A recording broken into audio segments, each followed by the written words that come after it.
What's up, everybody? This is your boy Ken, aka MrGentleman, your host of MrGentleman Like That Podcast, and this week's sponsorship is from Newsly.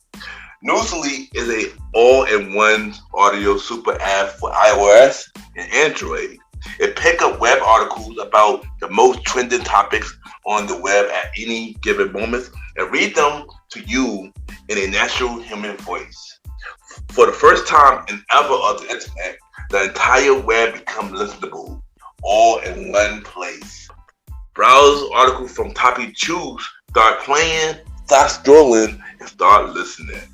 You can follow any topic as you specifically as you like, from sports, science to Bitcoin, even for the Kardashians. It will find you on the latest article and you read them to you out loud. And they have podcasts as well. Explore trending podcasts from over 50 countries. Our podcast, MrGentleman Like That Podcast, is on there as well. Yes, it is. Shout out to Newsly for that. I started using it as my default podcast app. Download and use Newsly for free from www.newsly.me or from the link in the description. Use the promo code MrGentleman that I will also put in the description and receive 1 month free premium subscription. So you already know, y'all, download Newsly now. Check it out. Support them, y'all. This is your boy Ken, aka MrGentleman, your host of MrGentleman Like That Podcast, and enjoy the show. You are now listening to MrGentleman Like That Podcast presents the Old School Show with Ken, aka MrGentleman, and the star Roddy, where we talk anything old school. True.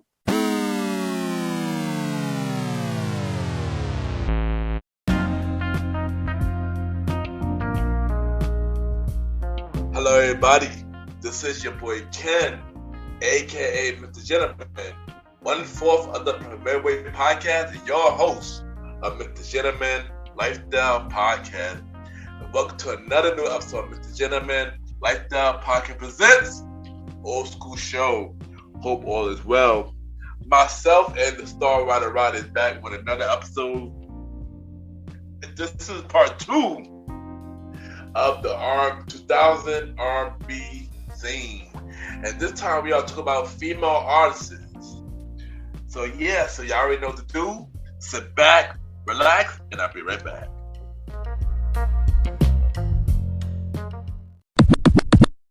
This is the star Roddy, and you are now listening to MrGentleman Lifestyle Podcast.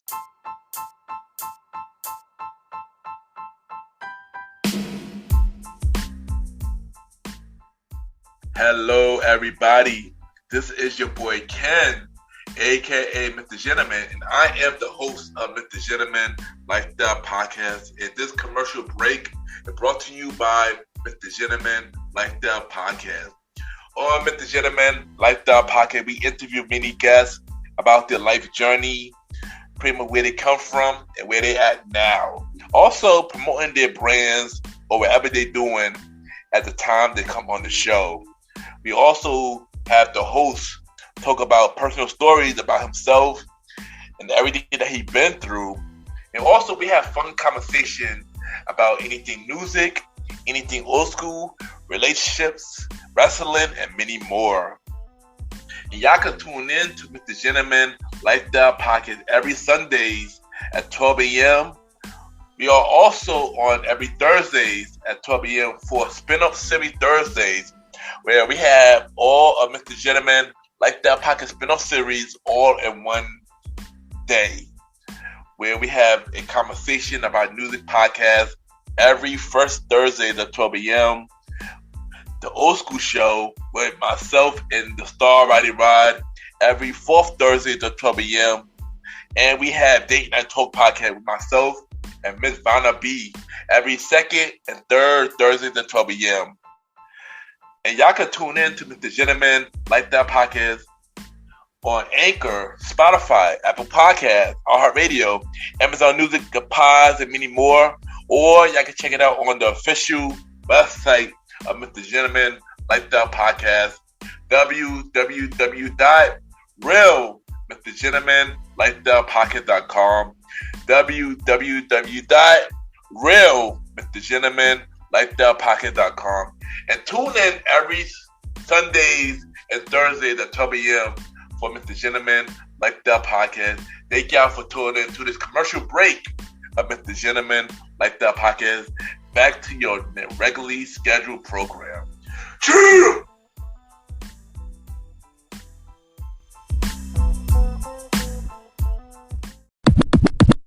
Hi, this is Penelope Rose, and I'm listening to Mr. Gentleman Lifestyle Podcast. Come and join me.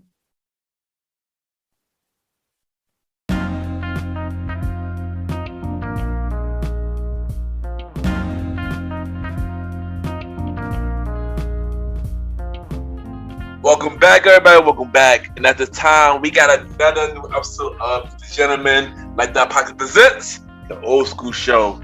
And of course, I got my co-host, the bro.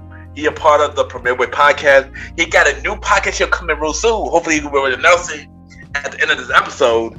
We got the bro, the star, Roddy. Welcome to the Old School Show. Yes, thank you for having me, man. The Old School Show, where we do anything old school. You already know I'm here and I'm ready to go.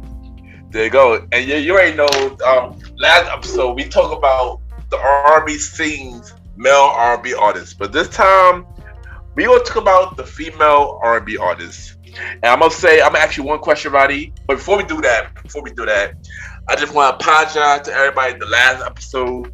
I know we read it for way too long last episode. So we try our best not to go that long. But if you happen to listen to the whole episode, I appreciate. We appreciate you. We appreciate you like 100% for real. All right. So my question for you, Roddy, is who were your favorite R&B artists in 2000?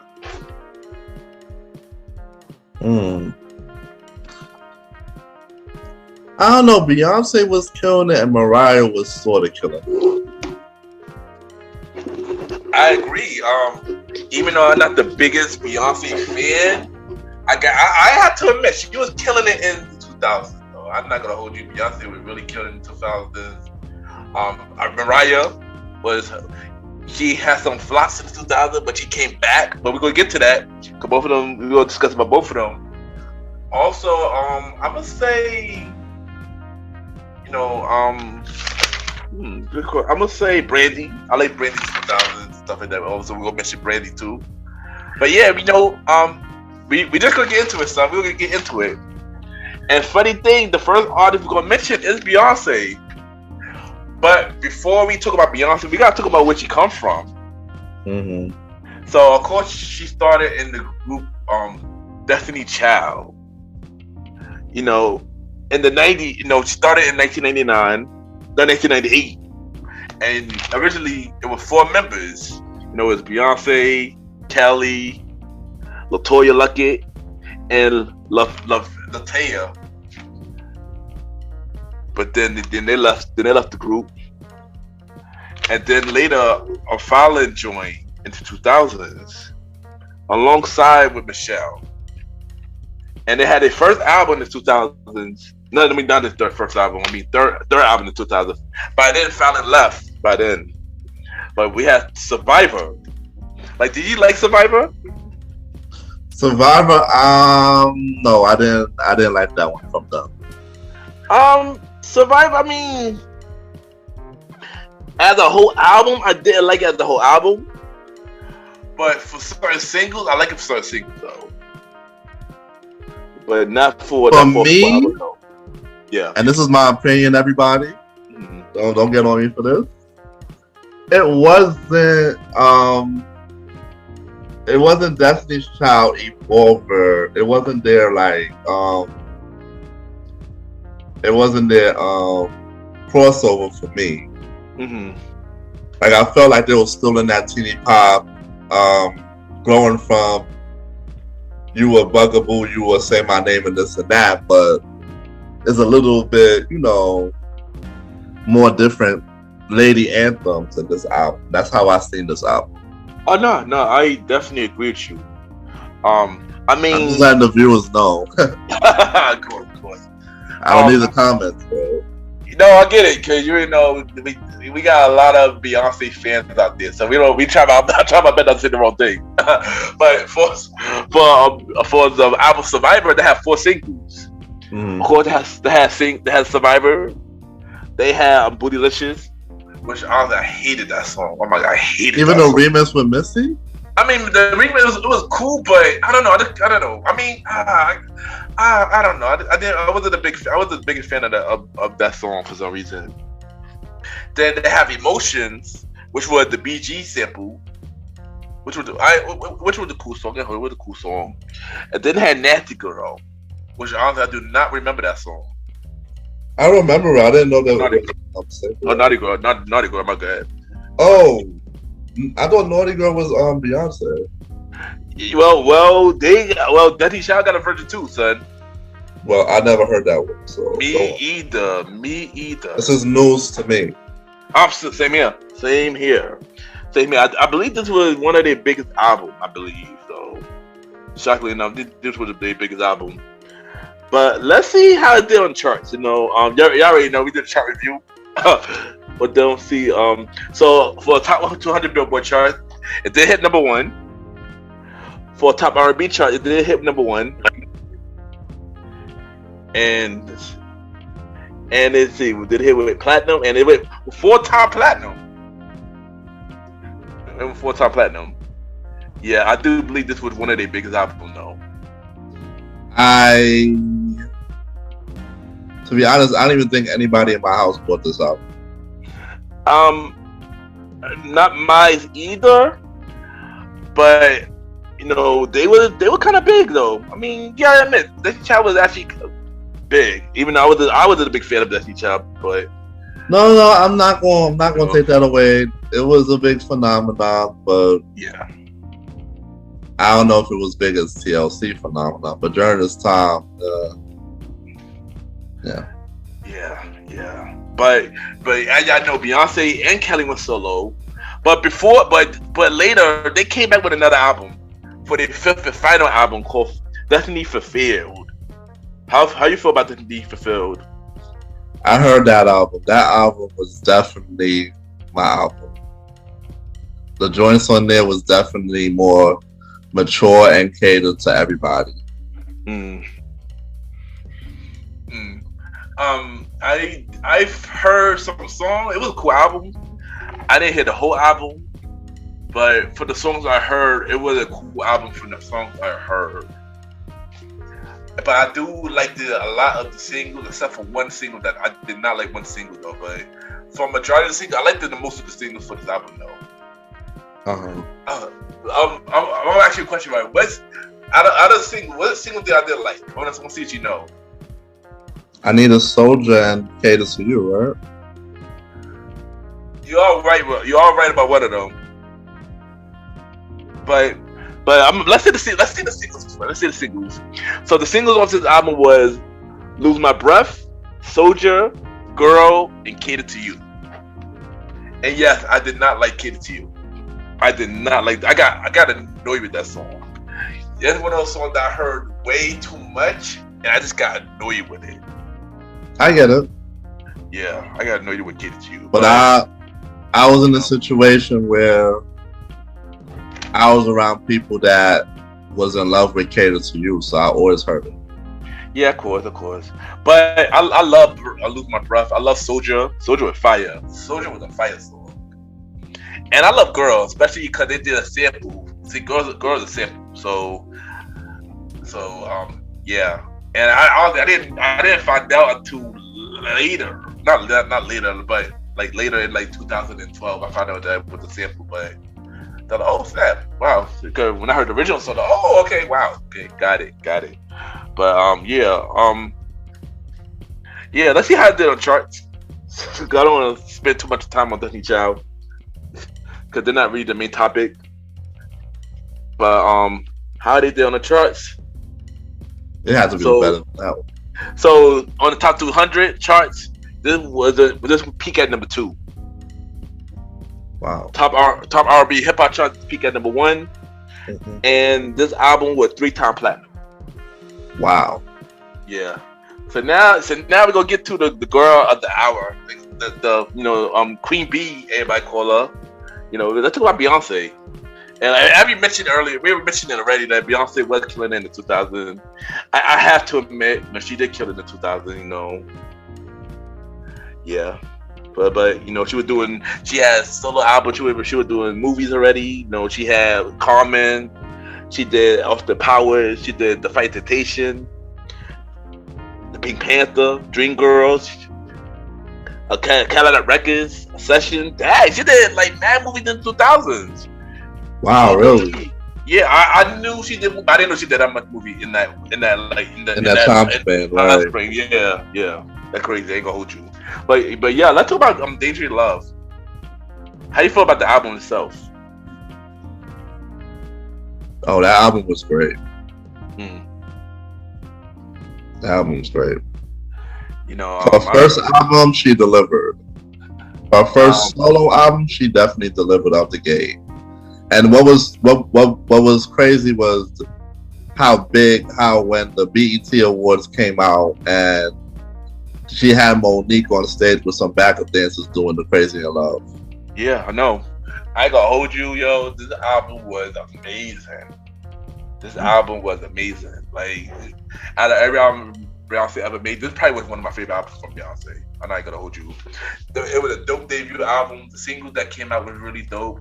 I like the Dangerous Love as the whole. This was a fire album. So let's talk about the singles. So the single we had, of course, is "Crazy in Love" with Jay-Z, "Baby Boy" with Sean Paul, "Me, Myself, and I," "Naughty Girl" with of course later it had Lil Flip in the remix, and I forgot who else. Somebody else was in the remix too later on, but I cannot remember. And "The Closer I Get to You" featured Luther Vandross. But that single never had a video. Not that I. So "Dangerously in Love" was never a single?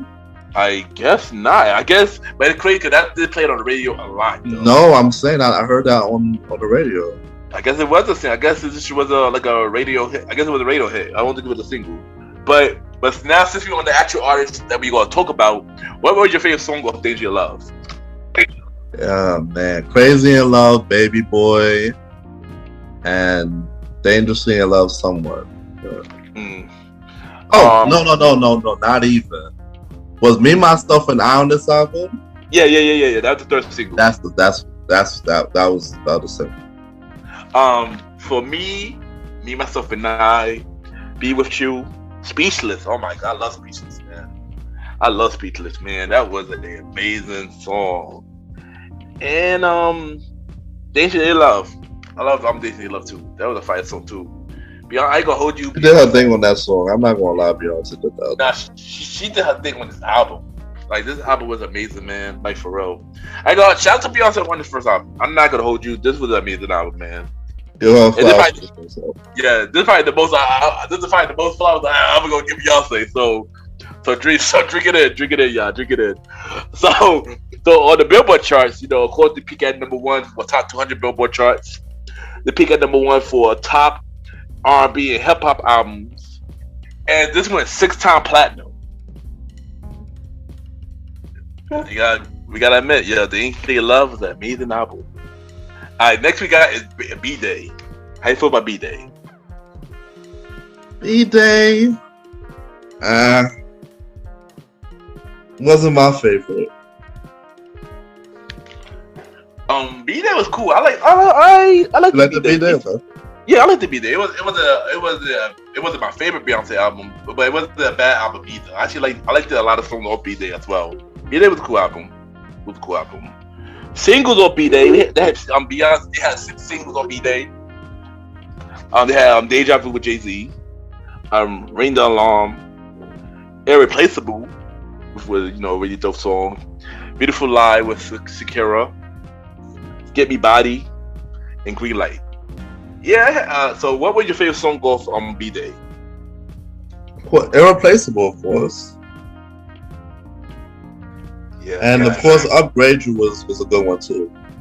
Yeah, it's weird because Upgrade You, like they didn't say Upgrade You was a single, but Upgrade You was a single. I'm pretty sure that was a single. It had to be on everything. I'm confused about that, but no, we had a video on everything. What do you mean? Yeah. Why isn't it shown as a single? Wikipedia, I get their facts straight then, because you were there. You were around this time, so you know that. Yeah. It's definitely what I'm shocked. I look at the list like, why Upgrade You not on here? Yeah, we know that. We know Upgrade You was a single. Upgrade You was definitely a single, but my favorite Ultimate album was Irreplaceable, Upgrade You, Welcome to Hollywood, and Deja Vu. Yeah, and also they had listed on this album too. You know, when she did Dreamgirls. So this that was like, this was B-Day was a cool album too. B-Day actually was a cool album. I actually could say that B-Day was a cool album. Alright, so on the Billboard charts, of course, they went to number 1 for top 200 Billboard charts. They went to number 1 for top R&B and hip hop charts, and this was 5-time platinum. This was 5-time platinum. Yes. As a follow-up album, it did okay still. It still held its weight. Yeah, it did. Yeah, it's cool. It's cool. So the next album we got is I Am, Sasha Fierce. Oh gosh. How you feel about this album? I hated it. The singles were more girl-centric to me. Yeah, I do agree with you. This wasn't my favorite album. The singles was okay. I liked a couple of songs on this album, but this wasn't my favorite Beyonce album. I think this was the time I started to kind of go up and down when it comes to Beyonce start from this album. But G. Louise, this album had 9 singles. 9? 9 singles, yes. I think also because this album was also like a deluxe edition too. So, well, this is an album that was re-released. This album came out first. This album came out, and then it came away with another version of it later. Deluxe, okay. Yeah, deluxe, yeah. So the singles are "If I Was a Boy," "Single Ladies," gosh, "Diva," "Halo," "Ego," "Sweet Dream," "Broken Heart Girl," "Video Phone" with Lady Gaga, and "Why Don't You Love Me?" So, do you have a favorite song off this album? "Ego," but the one with Kanye. I agree, yo. Ego as well, especially the remix with Kanye. Kanye killed that remix, though. Kanye really killed that remix. Halo's okay. Halo's okay, but you know, I got tired of it later. And I guess if I was a boy, I guess that's song too. Like I said, this wasn't my favorite Beyonce album, but yeah. But let's see how she did on the charts. Let's see how this album did on the charts, though. So the stacks on the charts, and so of course this album they went to number 1 on top 200 Billboard charts. The album went to number 1 for top R&B hip hop charts as well, and this album was 6-time platinum. And you know, also Kelly and Michelle both had solo albums as well. You know, during this time as well, but. Yeah, but you know, we ain't gonna get to that at the moment. But next artist we'll get to, who is about to be performing in the Super Bowl and also is an Oscar-nominated artist, Rihanna. Oh my gosh! How you feel about Rihanna in 2000? She was hailed like the second and third queen of the 2000s. I already mentioned that Beyonce was killing as a female, Mariah. Rihanna was up there as well. Yeah, I agree. Rihanna was definitely on the come up in the 2000s. You know, the Beijing Queen. Shout out to the Beijing Princess, Rihanna. Beijing all day. And yeah, I'm not gonna hold you. Her early stuff, I wasn't too fond of her early stuff. But once she got to like, you know, Good Girl Gone Bad and stuff, that when I really started to like Rihanna. So let's start out with her first album, Music of the Sun. How you feel about Music of the Sun? It wasn't my favorite. Too island vibe. It just wasn't my favorite, my tune at all. I'm sorry. I agree. Like I said, like I just mentioned, I wasn't too fond of Rihanna's early work. I didn't really listen to this album as a whole, and the singles I wasn't too, you know, fond of the singles either, because the singles of this album was "Upon the Replay" and "If It Loving That You Want." So yeah, I ain't gonna hold you. I wasn't too big on Rihanna at this time, and I can't even give you a favorite song because I didn't really listen to. I didn't like the singles, and I didn't really listen to the album, so I can't even give you a favorite song off this album. So yeah. And what about you? Do you have a favorite song off this album, or do you like? I definitely don't. Okay, so let's see how Rihanna did. Yeah. Sorry, Rihanna. First album, yeah. But let's see how she did though. So on the charts, she peaked at number 10 on the top 200 charts. Ooh. And at top R&B and hip hop charts, she peaked at number 6. This wasn't a home run for her. Yeah, but she did with platinum on her first album though. So she did. Yeah, she went 1-time platinum. Yeah, 1-time platinum. So next album was A Girl Like Me. And what can you say about this album? I don't know. It's just this one wasn't hitting for me either. It was a more her going into the R&B realm, but the singles just wasn't hitting. I didn't listen to the album like that either. It was too. I don't know. I feel like I said I wasn't feeling the music Rihanna. This wasn't it for me. But and I'll tell you when you get later which one was. Yeah, but I would have to say one single kind of made me hopeful though of Rihanna though. Which one was that? Unfaithful. Oh. Unfaithful. Yeah, it was a little hopeful, but it wasn't enough to really drive me in. Grab you. Yeah. So for the single for this album was SOS, which was one single I could not really get into at all. I can't even stand it when it comes on still. Me either. Unfaithful. Revive was okay, but it was but still it still wasn't enough to grab. Yeah, and break it off. I don't even remember Break It Off. So clearly you don't have a favorite song to the album, right? Nah. For me, it was just Unfaithful, and that was really it. Unfaithful, that was really it. But yeah. So let's talk about how she did, how the charts and stuff.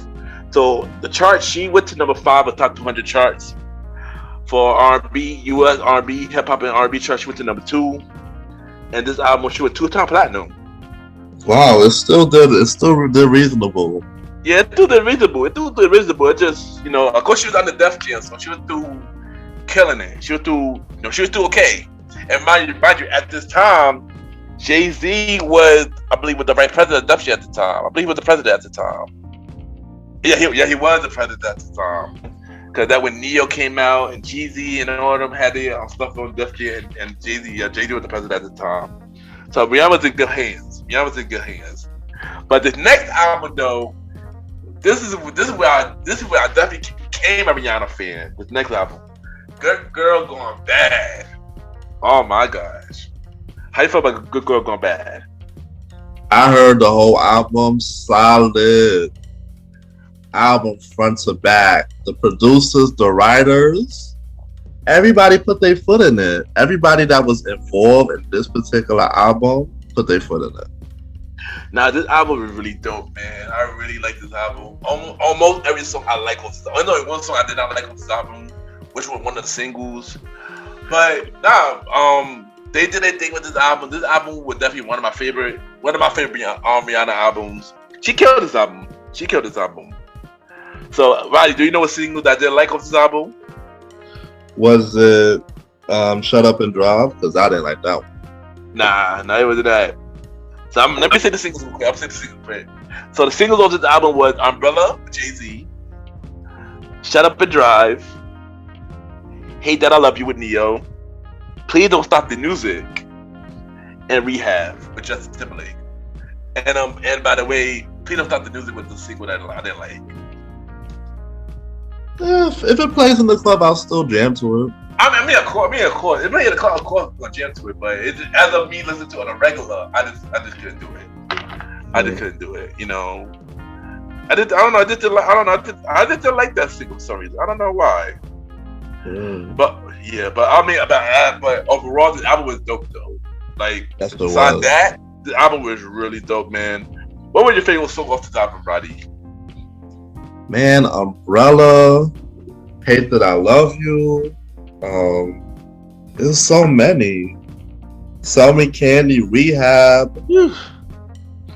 I tell you, I think then my least like single was the Push Up On Me and Breaking Dishes, but everything else I didn't skip.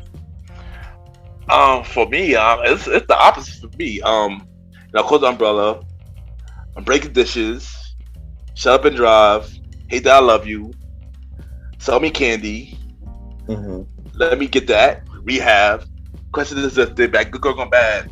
But one thing though, shout out to The Dream, because The Dream killed it on this album.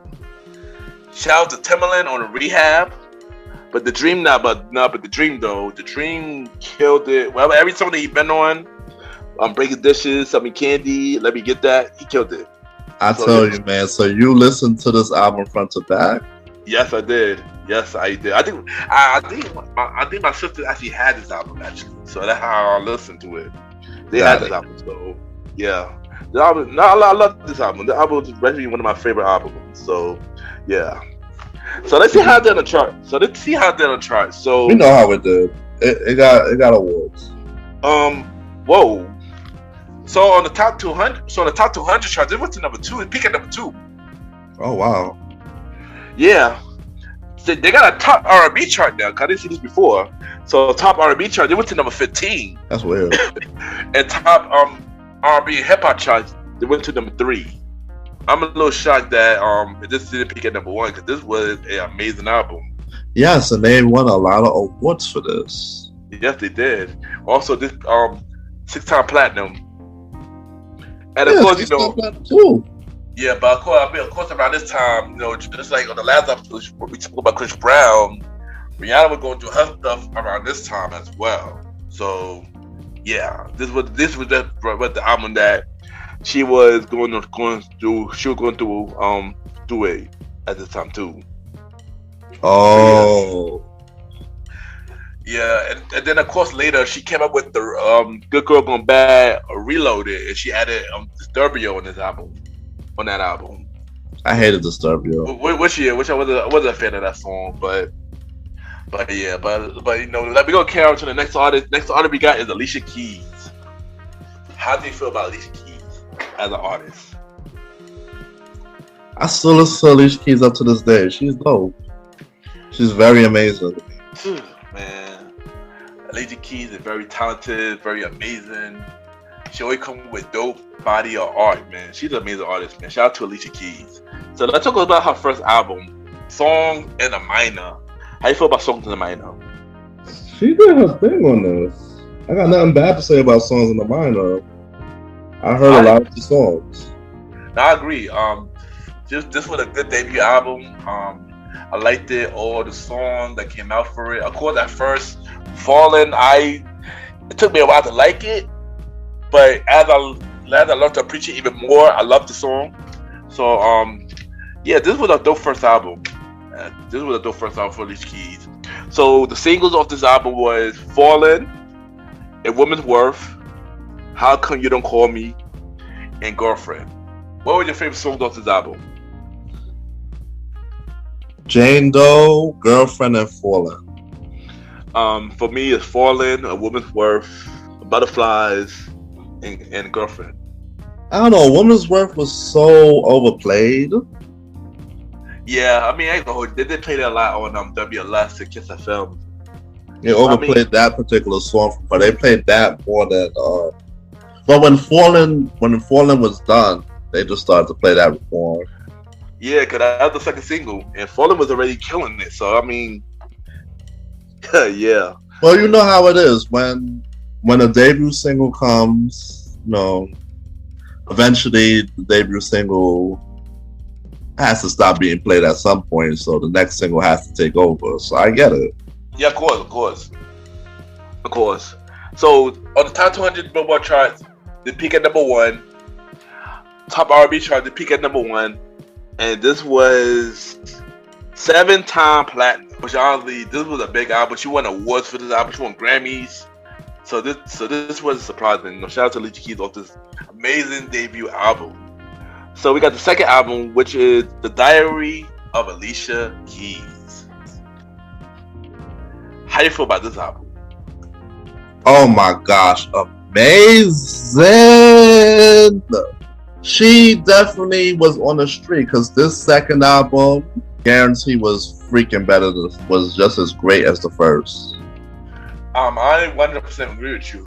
I like this album better than the first. Like straight off, I actually had this album, so I heard this album from front to back. This was an amazing album. Now she did her thing on this album for real. So the singles of this album was you don't know my name. I don't know why I say you don't have to call. You don't know my name. If I ain't got you, Diary, and Karma. Forgot about. Oh, I remember Karma. Yeah. I mean, Karma wasn't my favorite song, but it was a good song still. But it wasn't my favorite song with the album, though. But yeah. So what was your favorite song with this album? Karma, You Don't Know My Name. If I Ain't Got You, Diary. Now, like I said, this album was amazing, though. This album was amazing. So I agree. Diary. If I Ain't Got You, You Don't Know My Name is definitely my favorite. My favorite song, like from Alicia Keys, period. I ain't gonna hold you. I love that song. And if I was your woman. And one thing I got shout out to Kanye West, man, for producing the You Don't Know My Name, cause Jeez Louise, man, that was an amazing song. And later, You Don't Know My Name was a sample of Lil Wayne and Babyface Comfortable. So yeah. That's a little fun fact, you know. And the thing is, I found that out recently. Oh wow! Because I never thought of that. It never crossed my mind. Yeah, because I know. And for most people, the way is the riff at the end, so it will never cross a lot of people's mind. Yeah, I remember one day I would listen to You Don't Know My Name, and I didn't, and it could usually be here on the radio. You don't hear it to the ending. So when I heard on the album version, I heard You Don't Know My Name to the ending. They heard the.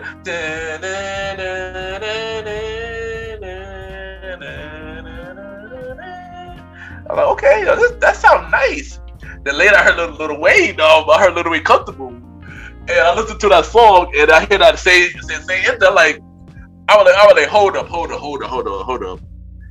Did Kanye West the sample You Don't Know My Name Uncomfortable? so when I heard that, like it was just like a lot of people wouldn't. Yeah, a lot of people not know that. It blew my mind. But You Don't Know My Name is sample from another song from an old school show. I can't remember the old school song is at the moment, but yeah, like I said, You Don't Know My Name is an amazing song. That is one of my favorite Alicia Keys songs to this day. Diary was dope too. I know that was dope too. No, that was dope too. But I was just saying, You Don't Know My Name is my favorite Alicia Keys song. Like just straight off the bat. So on the top 200 Billboard charts, this peaked at number 1. Top R&B hip hop chart also peaked at number 1. And this album was 5-time platinum. Like I said, this was an amazing album, man. I love this album. Next album Alicia Keys had was As I Am. How you feel about As I Am? I didn't give the album. I'm sorry, I didn't give this album a chance. The singles wasn't doing it for me enough to give it a chance. I heard this album because iTunes, so I brought like most of the songs. Oh, you bought it? Yeah, I brought most of the songs of this album, and I liked it. I liked the album. It was a cool album. Of course, it wasn't like Song of the Mida and Diary, but for what it was, this album was a good album. So let's talk about the singles of this album. The singles of this album is number 1, Like You Never See Me Again, Teenage Love, and Superwoman. Yeah, I'm sorry, Alicia. This one wasn't for me. So do you have a favorite? Only song I liked was No One. No One. For me, I like the No One. I like the No One. I like the Superwoman. I like the Like You Never See Me Again. I like it. Lesson Learned with John Mayer. That was a dope song. That should have been a single. I like a Record Love. I like the a Teenage Love, Teenage Love Affair. Mm. But other than that, like I said, this wasn't my favorite out of Song No Minor or Diary of Alicia Keys, but this was still a good album for me. So on the charts, top 200 charts to peak at number 1, top R&B hip hop charts to peak at number 1, and this album went 4-time platinum. All right, next album we got for Alicia Keys is The Element of Freedom. Have you heard of The Element of Freedom? I didn't listen to the album itself, but the singles were definitely dope. I actually did hear this album. Was it a great album? It was a good album. But really drove me in on this album was the singles though. But this was a good album. The singles was kind of good. The single was good. So let's talk about the singles real quick. So the singles we had on this album, she had 6 singles on this album. Doesn't mean anything. I remember that. I remember that song. I don't. Try Sleeping with a Broken Heart. Put it in a love song. I believe that's a song with Beyonce. Yeah, that is. It's funny because that song supposed to have a video for it. It said the video was recorded and everything, but nobody seen the video ever. Wow. And it's crazy because I've seen the acid granted. I seen them when they were making this video, but this video would never release. I don't know why. It's weird. It's weird. Empire State of Mind Part 2. Unthinkable, I'm Ready, which was an amazing song. And Wait Till You See My Smile. So what was your favorite song with this album? Unthinkable. Just like that. Just like that. I got a couple. I got Love Is Blind, Try Sleeping with a Broken Heart, and Unthinkable. And I got a shout out to the new sexual himself, Drake. Drake wrote that song and was in the remix. So yeah, because I remember he had a version with him singing and rapping on the same song. Yeah, cause later. Yeah, cause on the original he was the background. He wrote the song. He was also in the background of Unthinkable in the original one. So you can hear his ad-libs with Alicia on the song in the original one. And then on the remix, he sang and he rapped on it. So yeah. And I hope was that part of a mixtape for him? No, it's on. I think it's on. Should be on the. It should be on Spotify actually. The hit version is under Alicia Keys. It said Unthinkable Remix. Yeah, it should be on Spotify. So let's see how it did on charts. This album peaked at number 2 on the charts, on top 200 charts. It peaked at number 1 for top hip hop and R&B charts. And this album was 2-time platinum. So next we're gonna talk about the queen of the night. Well, she was the queen of the 90s. 2000, she did okay. 2002, this one big album that happened in 2000. Mariah Carey. How you feel about Mariah Carey? It was a lot of up and down for her in the 2000s. She had like some lows and then she came back and then she had some lows again. Yeah. So we'll explain it right now for the audience to know what I'm talking about. Yeah, cause I agree. She did early 2000 Mariah. I wasn't feeling it. But then she had a big comeback, a really big comeback, especially after she teamed up with Jimmy Dupree again, and I guess he brought her back that fire, But yeah, like Roddy mentioned, she did have the highs and lows in 2000, and we're gonna talk about that right now. First album she came out in the 2000 was Glitter, which was also a movie. For the way you just sided down, I don't think I need to ask you how you feel about this album. I think we need to move up. Just I agree. I can't even say much. I didn't really listen. I did hear Lover Boy. It was alright, but not enough to really keep me joined in. So we just gonna move on. Let's see how it did on charts. On the top Billboard charts, this peaked at number 7. The top R&B hip hop charts peaked at number 6. And this album was just platinum. Not even more than once, y'all. No, it's only one time platinum. Which means that in real record keeping, she still did okay. Yeah, she did okay. Yeah, even though because people don't even people don't even get. Not a lot of people even get platinum. Sometimes they get gold and that's it. They don't even get that. Yeah, and this album received really bad reviews. It's crazy bad reviews from what I heard. Also, the movie did terrible. I remember. And I've seen that movie, and I don't even want to speak about it. It's terrible. But I love Mariah. But yeah, let's just carry on. Next album. I was gonna say something else. Oh, see what you got to say, son. I don't know. It's like she have a huge diehard fan base already. So more than likely, because of the fact that she had a diehard fan base, that this album still did okay. Yeah, that's true. Yeah, exactly. She did have a fan base. Remember, she threw it playing on TRL, killing it either way. So yeah, I mean, yeah. So next album she came out with Charm Bracelet, and I'm not gonna hold you. I didn't listen to this album because I was too upset about Glitter, so I didn't even bother listening to the album. I was too upset with Mariah with that Glitter album, so I didn't give this album a chance. I'm sorry, I didn't give it a chance either. Yeah, I have nothing to say about it. Yeah, me either. I love it. The singles was "Through the Rain," "Boy I Need You," which were featured Cameron, and "Bring It On" the Heartbeat. And I can't even say what my favorite song was this album because I didn't listen to this album. So we're gonna carry on and see how it did on the charts. So on the charts, this peaked at number 3 on top 200 Billboard charts. Top R&B hip hop charts peaked at number 2, and this album was just platinum. Damn, this did horrible for her too.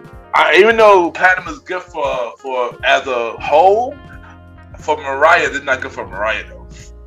You know, they're not good for Mariah though.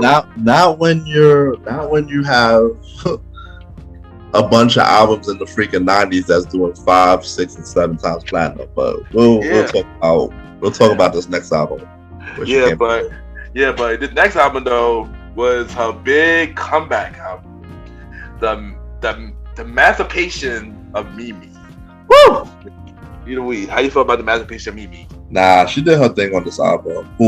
Jermaine Dupri did most of the album, and whoever else that I don't know was producing and wrote it.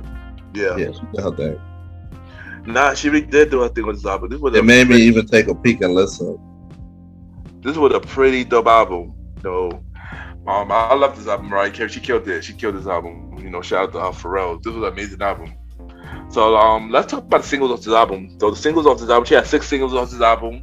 Damn. And like that, We Belong Together, Shake It Off, Get Your Number, Fly Like a Bird, and Say Something. It's crazy because I don't remember Fly Like a Bird. I mean, I do. And I heard Get Your Number recently. I believe that was with Nelly. I think Nelly or Jermaine Dupri. One of them. It was one of them on this song. Get Your Number. I think it was. Oh yeah, Jermaine Dupri. What's Jermaine Dupri?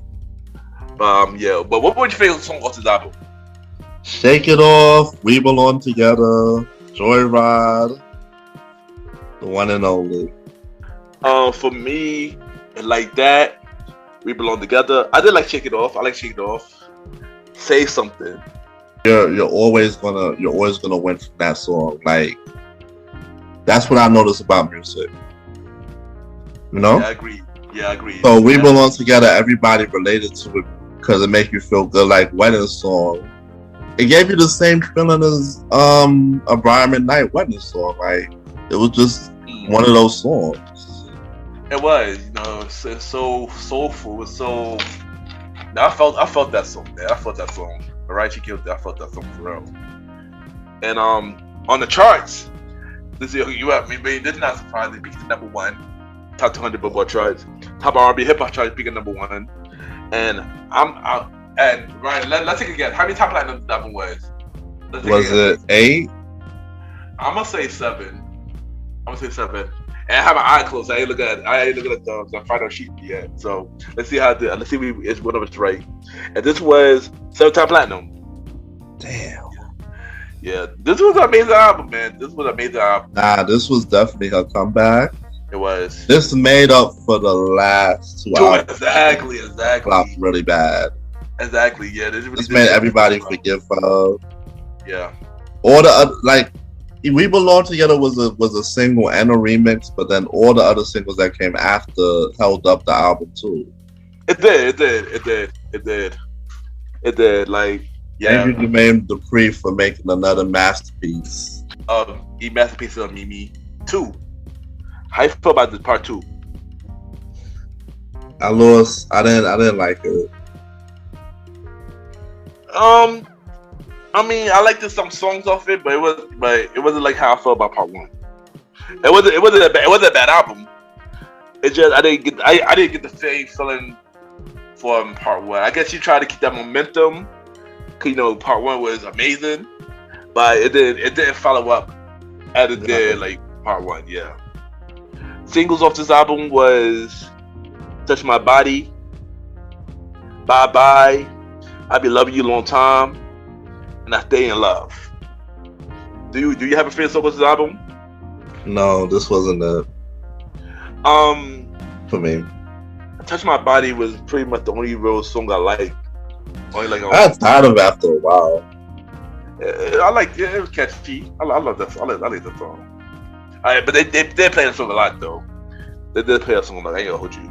So this album peaked at number 1 to top 200 Billboard charts. It peaked at number 1 for top R&B hip hop charts, and this album just went platinum. So yeah. So next artist we're gonna talk about is Mary J. Blige. How you feel about Mary J. Blige in 2000s? She was I don't know. I love 90s Mary, to be honest, more than 2000 Mary, but 2000 Mary still had some bangers. I would have to say up and down for me for the 2000 Mary. Like, I would say early 2000 Mary was really dope, but late 2000 Mary was alright, but she do come out with bangers though. Similar to what I just said. Okay. Yeah, basically. So let's talk about So let's talk about the first album of 2000, "No More Drama." How you feel about "No More Drama"? I didn't listen to the album. Oh wow, really? I just know about the singles. I didn't listen to this album. Crazy enough, I had this album. And how was it as a whole? It was a good album as a whole. This was just like Mariah. This was a comeback album for Mary. So, and plus around this time she changed her life already. So she changed her life completely. She more positive. I believe she probably about to get married. Well, at the time this was a good thing. At the time this was a good thing, because we know what happened later. But but this album as a whole was a really dope album. I really liked this album as a whole. So the singles of this album was, of course, "Family Affair," which was her comeback album, "No More Drama," "Dance for Me," and "Rainy Days" with Ja Rule, which that was a deluxe edition song. Mm-hmm. So I know you can't say your favorite song unless did you like the singles of this album? I like the "Family Affair" and "Rainy Days," and I could deal with "No More Drama" every now and then, but that's it. I know for me, "No More Drama," "Rainy Days," and I believe it's one more song, but it's been a long time since I heard this album. I want to say "Beautiful Day." It was a long time since I heard this album, but this was a good album when I heard it, like a long time ago. So in the top 200 Billboard charts, peak at number 2 on top 200 Billboard charts, and peak at number 1 for top R&B hip hop charts. And this was a home run for her. Yeah, it was. It's 3-time platinum. This was Mary's comeback album. So the next album she had was "Love and Life." How you feel about "Love and Life"? I hated it. Really? The thing is, I guess the singles didn't impress me, to be honest, for this album. I'm just being honest. The singles didn't impress me, so I didn't bother to even stream it. I didn't hear this album until later, but I heard all the singles of this album. I did like some of the singles. I didn't like all the singles though. I like some of the singles. So the singles of this album were "Love at First Sight" with Method Man. Mm-hmm. Ooh. Later, 50 Cent did a remix to "Ooh." Not Today with Eve, with Feature Eve.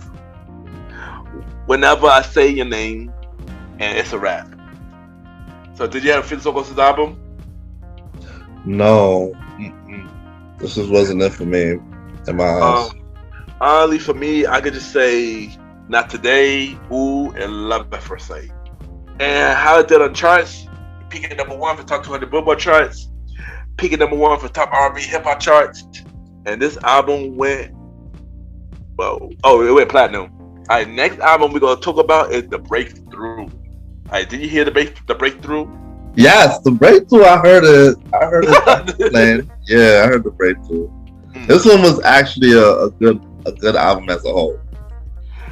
I ain't gonna hold you. I got The Breakthrough mixed up with Love and Life. Cause when I look at the singles, I'm like, oh, okay, this is the album. Okay, got it. I got this mixed up with Love and Life. Now this album was good. This was a good album. I heard this album. I like this was definitely my second. I can say the same. My second Mary album. My first was the one in '98, Share My World. Nice. So let's talk about the singles of this album. So the singles he had were Be Without You. Woo! Enough Crying. Yeah. One. Yeah. And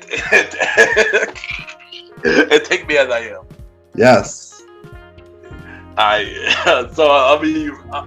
So for the reactions, basically all those I just mentioned were their favorites. Yes. There you go. I had to say this was a home for Mary. For me, this was a home run in my eyes for Mary. You did your thing on this one, Mary. I give you applause for this one. I definitely gotta listen to this whole album again. Cause I look at it, and this was it looked good.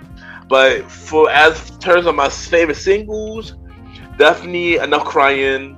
Be Without You was my favorite Mary song. Oh my God, love that song. That was one of my favorite Mary songs. She killed it on that song. Can't Hide From Love with Jay-Z, and Take Me As I Am. And I love Take Me As I Am. I love that song. I really love that song too. So I agree with you, Roddy. Mary really did her thing on this album. She really whoever was on the production and the writing on this album. Yeah. Oh yeah. Also the song with my favorite Sadiq, I Found My Everything. That was another song I like too. I gotta add that in there too. And they did a remix for Hated or Love It. I think it was on this album. I think it. Oh yeah. MJB, the MVP. Yeah. It was that. Yeah. I remember that song too. This was a good album. This was a good album for Murray. It was a good one. Yeah, bro. Go on. Yeah, so let's talk about the charts. You already know this peak at number 1 for top 200 Billboard charts. Peak at number 1 for top R&B hip hop charts. This was 3-time platinum. But this was a really dope album. Go Mary. This was a very dope one. This was a really dope album. And next we got Growing Pains. And to the point, this Mary was really happy on this album. So how you feel about Growing Pains? I didn't get this album a chance. I didn't get this album a listen. How did you listen to it? At the time I didn't listen to it. I listened to the album later down the line. How was the album as a whole? It was alright. It was an okay album. It was an okay album as a whole. So the singles of this album were Just Fine, which I have mixed feelings about the song. I don't know. I guess it was also that I got annoyed with. Just Fine. I heard it so much. Yeah, I just got annoyed with it. I mean, I didn't hate it. I just got annoyed with it. Work That and Stay Down. And Stay Down with Usher. Stay down. Shake down. Oh, shake. Just stay down. Yeah. Oh, she had a shake down too. Yeah. Cause it do got a song called Stay Down in this album and a song called Shake Down. Yeah. So the song that was a single off this album was Stay Down. Yeah, I remember Stay Down. Yeah. So what were your favorite songs off this album? I didn't listen to the album and the singles. I mean, Just Fine I could say, but I don't know. I won't listen to Just Fine these days. So. Yeah. Honestly, my favorite song was this album. It wasn't even a single. It was one of the album cuts called To the Morning, and that was a Neptune production. I like Pharrell killed that song with the production that So this album peaked at number 1 on the top 200 Billboard charts. Album peaked at number 1 for top R&B hip hop charts, and this album was platinum. Yeah, and next album we got is Stronger with Each Tear. Did you hear this album? I definitely did not. This album had a lot of singles though. I heard the singles of this album. I didn't hear the album itself. But yeah, let's talk about the singles real quick. The singles is The One, which was with Drake. Mm-hmm. Stronger, which was originally written for Chris Brown originally. Wow.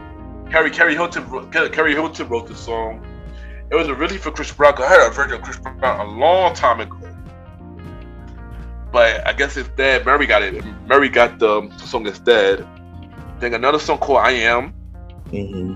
Then another song called Each Tear. And then we got Hello. I believe that was with Trey Songz. Yeah. We got Hello and Trey Songz, yeah. What was your favorite song on this album if you have one? This one had The One, right? Yeah, the Drake, yeah. That was the only song. I agree with you. The One was one of them. I believe I'm Stronger. I liked it Stronger, and I liked it In the Morning. Yeah. So this album peaked at number 2, top 200 Billboard charts. Peaked at number 1 for top R&B hip hop charts, and this album went gold. So this next artist we're gonna talk about is Ashanti. So let's talk about the first album, Self-Titled. How do you feel about Self-Titled? It was an okay breakthrough album. It was okay. I didn't really warm up to Ashanti as yet. What about you? I agree. I actually hold you when this album came out. Let me rewind it real quick. So Ashanti first came out on Always on Time. Well, from what we know, was Always on Time. I heard she was behind the scene writing J-Lo hits, and they were using Ashanti voice on J-Lo track. But we will get to that for another story for another time. then she was on Always on Time with Ja Rule, and then she came with her solo album. This first album, I mean, as a whole, was a good album, but it's one of the albums I got annoyed with though. Okay, too many people are playing it. Too many people are playing it. To the point that I couldn't really enjoy it, because too much people playing it. I mean, at least now that I can listen to this album, man, I can say I enjoyed this album. But when the time the album came out, I could not enjoy this album at all. And this was the time we was in Roasted too, so yeah. So you know how that goes. So yeah. Yeah, man. So the singles on this album were Foolish, Happy, and Baby. Happy was cool. I can listen to Happy anytime. So that's your only favorite song on this album? Yes. I agree. I like the Happy. Happy was a really dope song. It's a fun song. I love Happy. Dream was a cool song. I mean, and I like Baby. Foolish was a good song, but like I said, one song I got annoyed with because clearly that song became big after a while. It became big. Yeah, that song came big after a while. You remember that song was on the Biggie remix. Yeah, they had the Biggie remix. Remember that song was on the charts for like just as much, like almost as much as we belong together. So yeah, I mean, Ashanti, really did have a dope debut album. though. I gotta hold you. She had a dope debut though. She killed it on this album. But but at the time I listened to it, I could enjoy it. So top 200 Billboard charts peak at number 1. Top R&B hip hop charts peak at number 1. And this album went 3-time platinum. You said 3? Yeah, 3-time platinum. Okay. So next album we will talk about is Chapter 2. How you feel about Chapter 2? I liked it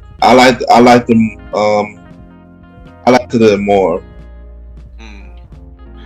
Chapter 2 is cool. I listened to the album later, and this was a good album. I mean, not really much to say, but yeah.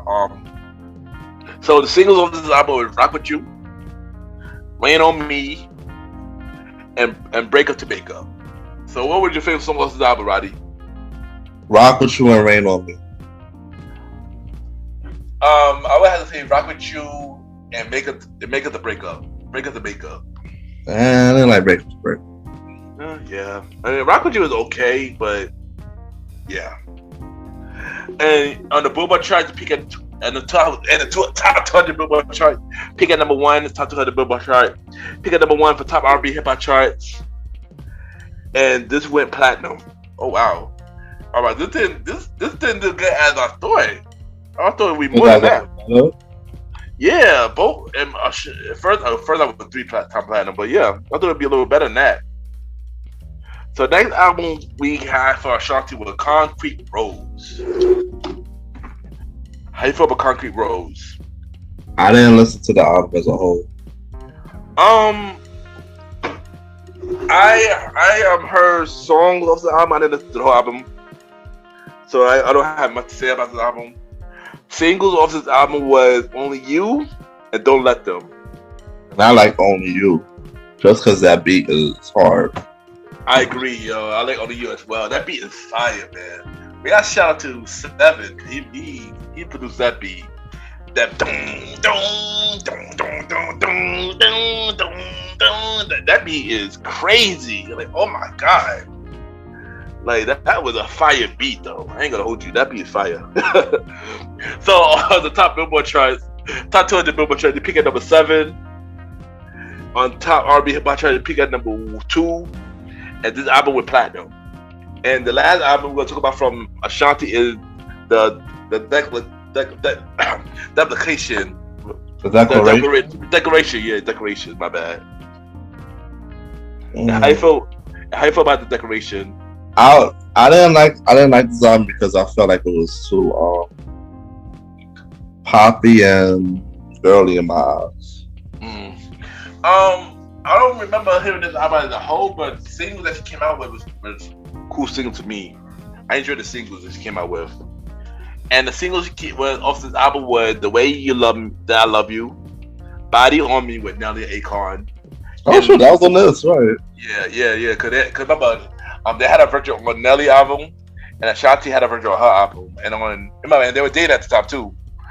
And on her version, it was more her singing on her version. She had more she had verses and stuff on her version. And the last thing was Good. Hated Good. I hated Good too. So what songs did you like off this album? I guess I could only say "Body on Me." I didn't like the other songs, and I didn't give the album a chance. I didn't give it a listen. I didn't give this album a chance either, but I did like "Body on Me," and also "The Way That I Love You." I like the Way That I Love You. That beat was kind of fire too. That piano beat. Yeah.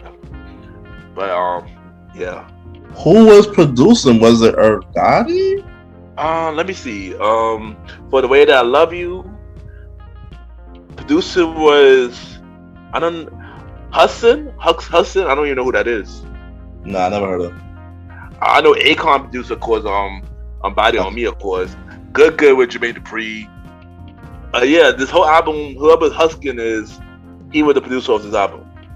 But yeah, so on the charts, top 200 chart peak at number 6, top R&B hip hop chart peak at number 2, and this album did not go platinum at all. Can you blame it? I can't blame it. I can't blame it. I cannot blame it at all. This was when Ashanti was starting to fall off. Yeah, and I don't even know if she was still on. I think Irv Gotti thing happened way before this, right? This was the after this album. Come up, she was dating Nelly, so I think around this time her Gertie thing started falling off. Yeah, I believe it was around this time. Yeah. So next album, the next person we're gonna talk about is Brandy in the 2000s. How you feel about Brandy in 2000s? I wasn't a huge. I liked some stuff behind the 2000s, but not overall. I wasn't a big fan of 2000s. I agree with you. I love Brandy, man. I love Brandy, but I feel like I didn't really give her 2000 stuff a chance like that. Other than like Full Moon, but I didn't really give the other two albums in 2000 a chance like that. Even though I listened to her stuff later, and I should have given it more of a chance. So let's talk about Full Moon. I heard Full Moon. So you already know after Moesha ended, she got pregnant. Full Moon came out. This was more of her trying to be the adult Brandy at the time. So you say you heard Full Moon. You say heard Full Moon, right? Yeah, I heard Full Moon. What you think about it? The production was good. It was so far back that I don't remember the album cuts, but I did used to have What About Us on repeat and Full Moon on repeat. Yeah, around this time, when this album actually came out, I didn't hear the whole album as a whole, but the singles made me enjoy this album. It made me want to listen to the album as a whole, but I never got you to listen to this album at the time until oddly after the verses. Actually, I kind of ran back on a lot of Brandy stuff, and I heard this album. That was really, really good, you know. So yeah. Singles off this album was What About Us, Full Moon, and He Is. I don't remember He Is. I heard it. I kind of remember it now. I didn't remember at the time. I know what it is now. But yeah. What do you think was Full Moon? Full Moon and What About Us? For me, Full Moon, What About Us, and put that on everything.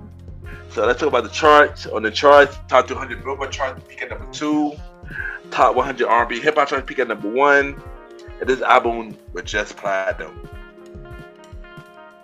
So next album was Aphrodisiac. How you feel about Aphrodisiac? I like the singles, but I didn't listen to the album as a whole. I ain't gonna hold you. A lot of people said this album was really good. And I'm upset that I never gave this album a chance. Like I said, I listened to this album after the verses with her and Monica. And this album was very underrated, yo. That album was really good. This album was really good. Was a lot of people talking about the album? Yes. Everybody keeps saying this was her best album. And people keep saying that. I was shocked. So this is probably something that I'm probably going to listen to again. But yeah, mad people say this was one of her best albums. It was very underrated. Very underrated. Wow. Yeah. So the singles on this album was, of course, Talk About Our Love with Kanye West, Who Is She To You, which she did have a version with Usher, and Aphrodisiac.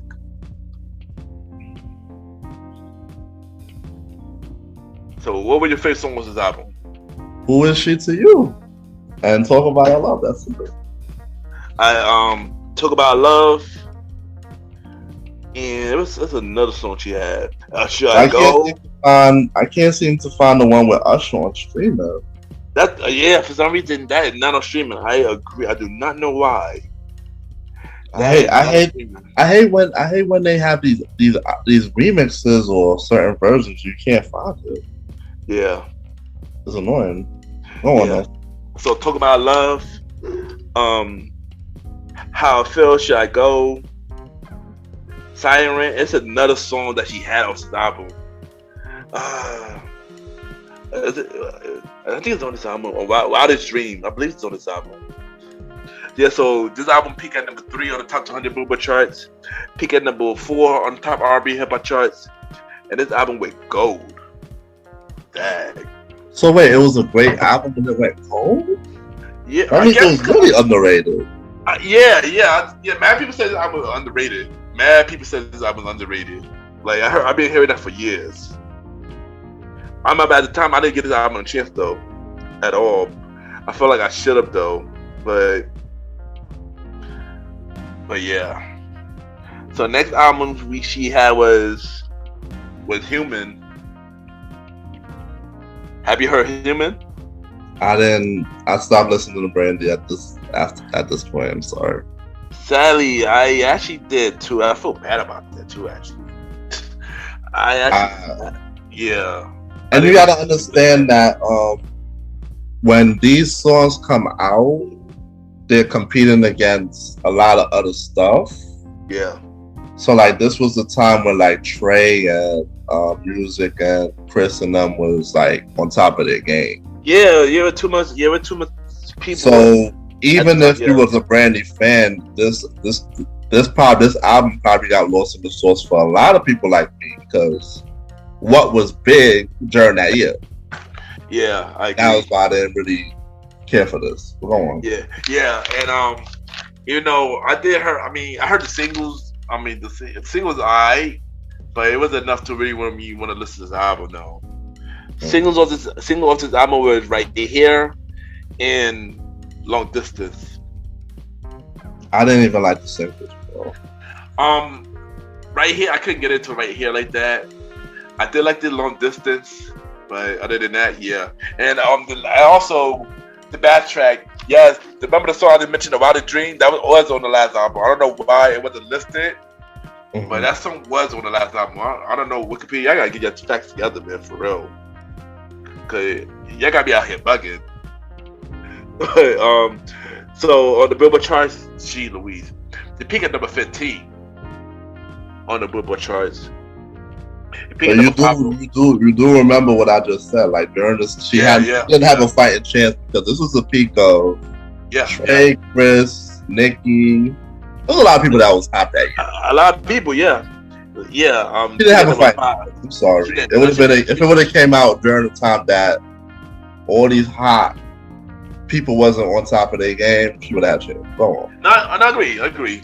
And the peak at number 15 on number 5 on top R&B hip hop charts. This album would not platinum or anything. And I think the hip hop stations didn't stop playing her around this time, right? Yeah, they did. And also, remember around this time, she had a car crash around that time too. Oh, that was around this. Oh, yeah, damn. This was around this time. Yeah, Brandy was going through it around this time too. So, yeah.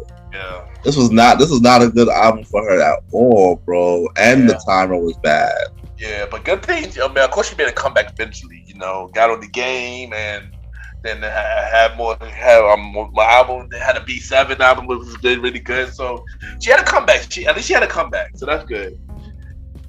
So yeah. Next, we're gonna talk about Toni Braxton. How you feel about Toni Braxton? Toni Braxton was better in the 90s. No, I agree with that. For some reason, I love Toni Braxton as a person, but I just couldn't get into her album like that in 2000s. Maybe a couple songs, but I just couldn't be like a big fan of Toni in 2000s for some reason. I feel like, to be honest, her label tried to make her so modern and to the ancient times that it didn't fit as well. If I'm saying it right, it didn't fit as well with the songs that she was doing. It didn't come off like she was being authentic. Yeah, I feel like she wouldn't be herself. I get it. Yeah, because the songs that she came out in 2000, it wasn't a bad song. It just didn't fit her. At least to me. It was like somebody else. It should have been given to somebody else, to be honest. I agree. I agree with you. I agree with you on that. But that's not saying that she didn't do her best, but it is what it is. No. I agree with you. But let's talk about Toni Braxton. So, the first album she had in 2000 was The Heat. How do you feel about The Heat? I didn't listen to the album, so I don't know. I didn't either, but let's talk about the singles she had. He Wasn't Man Enough. Oh, well, of course, y'all already know what that sample is now. Yeah. It was one of the hottest songs last year. Yeah. This was that song. This was the song. He Wasn't Man Enough. This was one of that song, yeah. Just Be a Man About It. Of Spanish Guitar, and Maybe. I couldn't get into none of these songs. Maybe He Wasn't Man Enough, but it was played so much that it got tiring after a while. Yeah. Because when you think about this album, that was her strongest single.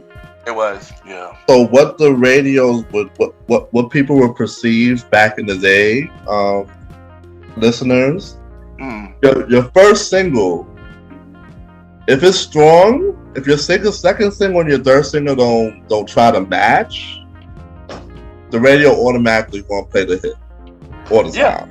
So that's what happens. Yeah. That's what happened with this album. Like the other singles wasn't coming up or matching. So I agree. They just kept running it back. They just kept running back. He wasn't paying enough, so they couldn't. I agree because I wasn't. Yeah, but I mean I agree because I wasn't feeling spinning guitar like that. I wasn't feeling just being man about it. I would have feeling maybe he was a man enough was probably the only song that was okay, but that wasn't even my favorite song either. So but it was a song. Yeah. It was a song that was dominating radio. It was, yeah, it was. And but like we mentioned, like as of 2022, maybe even 2023 now, Burna Boy got the biggest song off that sample. But Last Lies, because this is what that song was, Last Lies. So yeah, I mean, yeah. Shout out to Tony. On the Billboard charts, it's peaked at number 2 in the top 200 Billboard charts. Peaked at number 1 on top R&B hip hop charts. Woo! And this album with 2-time platinum. Oh wow! So it still did moderately good as an album. Yeah, it did moderately good. I'm shocked. Yeah, I'm real shocked because the singles was trash. Yeah, I wasn't feeling singles at all. So next album we're gonna talk about. We ain't gonna talk about the Christmas album. So we're gonna dive into the next album, which is More Than a Woman. What was the singles off of this? I don't remember that. She only had one single off this album, which was Hit the Freeway, which was featured Loon. I said Zoom. Loon. It wasn't a strong enough single. It wasn't at all. The song was okay, but I didn't like it. I didn't listen to the album at all. Let's see how it did on the charts. On the charts, this peaked at number 13, top 200 Billboard chart, peaked at number 5 in top R&B hip hop charts, and this album only went gold. And can you blame it? I can't. I think around this time, Toni Braxton was starting. It was kind of the downfall of Toni Braxton around this time when she went bankrupt and stuff like that. I think this was around this time. Cause after that album, she had on greatest hits albums. And just like Mally said, Mally Mal from the Premier Boys podcast, he mentioned in the episode for Premier Boys Back that most of the time the greatest hits album is basically a placeholder for the artist to eat. And I believe that. Yeah. Because a lot of people, they have greatest hits and then they make essentials all the time. Yeah. In between their albums. And number 1. Yeah. That's true. But somebody said something else somebody else from the Purple Book said something else about great hits album, which I know I don't say. But yeah. But let's carry on. And the last album talking about that also. Yeah. but the last I'm gonna talk about from Toni Braxton is Libra, which were recently got put back on Spotify recently due to background on records. So how you feel about Libra? I don't even know what songs was on there. It's been a long time because, like I said, it was not on streaming service for a very long time until last year. So I can't even remember what was on this album. So the singles of this album was Please, Trippin', That's the Way Love Works, Take This Ring, Subtly, and The Time of Our Life. And I don't think the radio was running these songs. I don't think so either, because I don't remember any of them that. Everything you just named, I don't know it, so I can't even tell you. Yeah, and the thing is, I look back to listen to this album to see if I actually know this album, and I really didn't know this album. So I think Ken, that this was the time that R&B was just in trouble. So like, number 1, the radio stopped playing R&B artists like that unless it was Christopher Brown and a couple of other R&B females, and that's it. Yeah. And let's talk about the charts real quick. So this album peaked at number 4 on top 200 Billboard charts.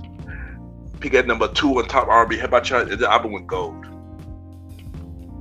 So yeah, this was a time like you mentioned. Remember, wow, toward the end of 2000s, R&B was starting to slow down, heavy.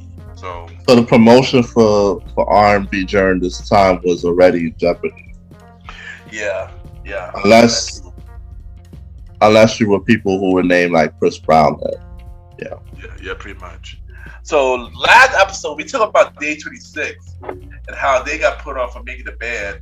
So on this episode we're gonna talk about another group that was made by making the band, Danity Kane. How you feel about Danity Kane as a group? They were okay. Yes. I didn't really care too much about their music. Yeah, kind of the same. I mean, I liked them. I liked them individually, but as a collective group and in music, they was okay for me as well. It didn't do nothing for me. But yeah, let's talk about the first album, self-titled. How you feel about self-titled? I didn't listen to the album, so I don't even know. I mean, I heard most of these songs. I watched the band making the band, so I know most of these songs. I didn't like the first album, like at all. I didn't like the first album for them. So, like I said, I like the Day 26 first album better than I like their first album. Wow. Yeah, I didn't like their first album like that. That is a song I didn't really like them. The songs like that. Singles of this album was Showstopper and Ride For You. Yeah, I can't even say a song that I like, because I didn't really like this first album. So yeah, I'm just gonna carry on. Billboard charts peaking at number 1 top 200 Billboard charts, peaking at number 1 top R&B hip hop charts, and this album went platinum. Second album from them though, Welcome to the Dollhouse. How you feel about Welcome to the Dollhouse? I didn't listen, so I don't know. I actually did listen to this album. This album was way, way better than the first. Everything wise, production, writing, everything. This is like Day 26 second album was better. Their second album was better than the first. So the singles off this album were Damage and Bad Girl. Damage is catchy. Yeah. I like the Damage. I like the Bad Girl. I like it. Sucker for Love, which that was one of my favorite songs with this album. And I like it. Poetry. And I liked it as anybody listening. Top 200 Billboard chart to pick at number 1. Top R&B hip hop charts pick at number 1. And this went gold. So yeah, to carry on. Next artist we'll go into is Keisha Cole. How you feel about Keisha Cole in the 2000s? Keisha Cole was killing it. She was killing it. I 100% agree. When I saw her on I Changed My Mind, I was like, yo, who is this girl? I really like this song. She's killing it. And I liked it, Love, but then everybody started liking it, and it just turned me off after that. But me saying that doesn't mean that she wasn't a good artist, because she was a good artist. It just, you know, when things get too popular, yeah, I just stopped liking it, you know. And that song Love got way too popular. Way too popular. Clearly it's a hit. It. Yeah, I mean it's a hit. Clearly it's a hit, but it's just, yeah, it's just me. It's just me. So let's talk about the way it is. How you feel about the way it is? The way it is was good. I actually, due to me having a lot of females around during that time, I actually heard it. But I kind of didn't pay attention to the album cuts. I did hear it. It's a solid work. I heard most of the songs. This was a good album as a whole. So this was a good album as a whole. So yeah, shout out to Keisha Cole. So the singles on this album was I Changed My Mind. Of course, later they had a remix with Shine on it. I Just Wanted to Be Over, which I didn't know. I thought that was the last single, but then I should have had Cheated, and then Love was the last single. I didn't know Love was the last single, but yeah. I always thought that was like the first. I always thought that was the second single. I loved I Changed My Mind and Love both. For me, I Changed My Mind. I Just Want to Be Over. I mean, I can add love to it now. I can add love to it, and I should have cheated. Mm-hmm. Yeah, but I changed my mind. Was my favorite song off the album. So top 200 Billboard charts peak at number 6. Top R&B hip hop chart peak at number 2. This album went platinum. As it should. Yeah, but I ain't gonna hold you. Even though the way it is was a good album, I felt like this album was better. Let's talk about just like you. Ooh, her sophomore effort, bro. Dude, yes. I ain't gonna hold you. This was an amazing album. I love this album. This made me a Kishiko fan after that. You know, yeah, she killed this album for real. She killed this album. That's all I gotta say about that.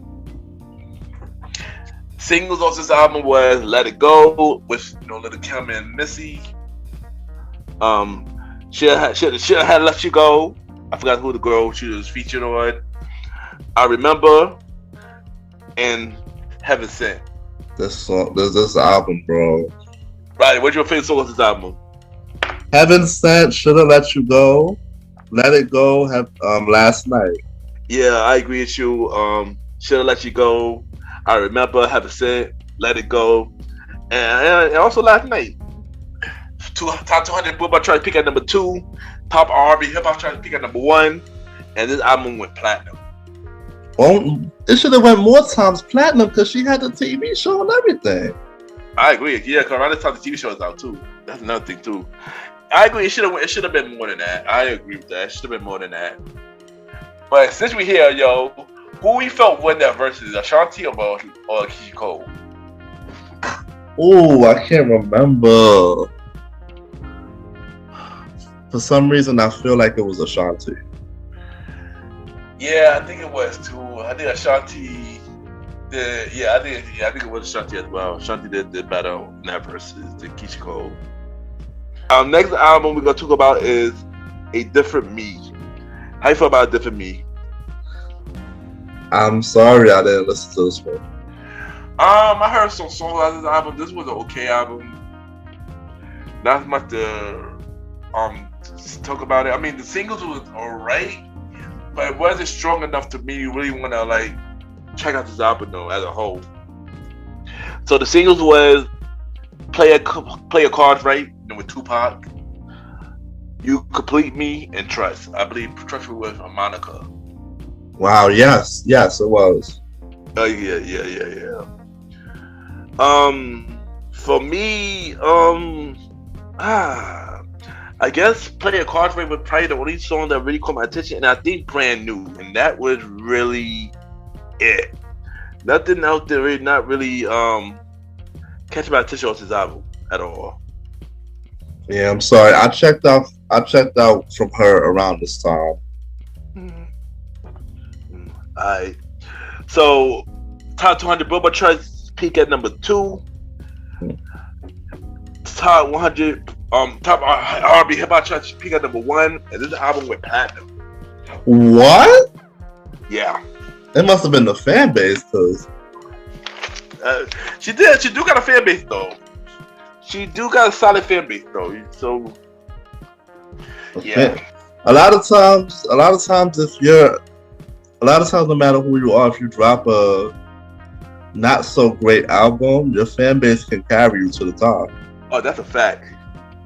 So the next album, in the 2000s, she was a writer to many artists. She was pretty much writer to Jennifer Lopez. She was a writer for Mary J. Blige. She was a writer to R. Kelly. She was a writer to many people.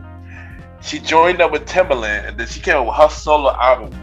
And she only had one album in the 2000s era. Her second album was in the 2010 era. We're gonna talk about Miss Carrie Hilton, aka what Lil Wayne would say, Carrie baby. How you feel about Carrie Hilton? Carrie Hilton was okay. She's okay.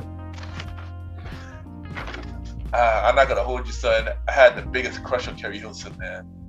The biggest crush on Carrie Hilton, man. I was a fan of her. Talented woman, very beautiful. Yeah, Carrie Hilton, man. She's Louise. So let's talk about her album. A Perfect World. In a Perfect World. How you feel about this album? It was okay.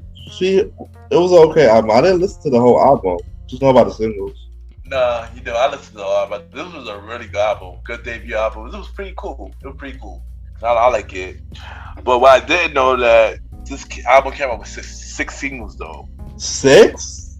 6 singles, yep. 6 singles. Sweet. So the singles were, of course, Energy, Return the Favor, Turn Me On, Knock You Down with Kanye and Neo. Oh yeah. Make Love and Slow Dance. How did her label put out 6 singles? That's on the first album. Ask Timbaland, because she was on the Timbaland label. Never mind. Timbaland was kind of doing the most for his artists. He does though. Timbaland really does though. I mean, we talk about last episode. We talk about Justin. Putting out with Mad. Going hard from.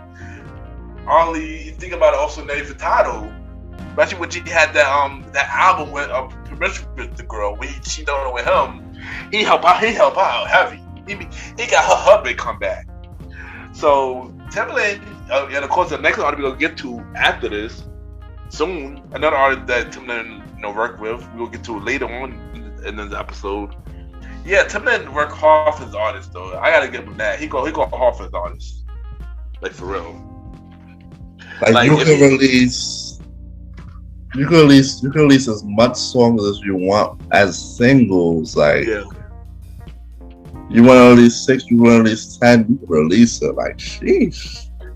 Yeah. I think he gives them a little bit more leeway to do more. I think so too. Yeah, he get them creative freedom.